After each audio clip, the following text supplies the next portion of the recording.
Medina শরীফের মাটি আমার চোখে মুখে বুকে মাখিও। এমন পবিত্র মাটি, এমন পবিত্র মাটি আমার নবীর রওজায়।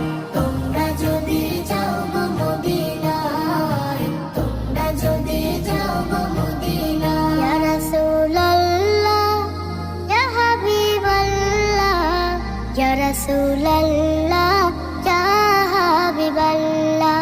মদিনা শরীফের মাঝে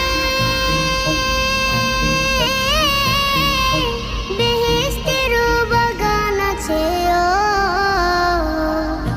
সেই বাগানে শুয়ে আছেন, সেই বাগানে শুয়ে আছেন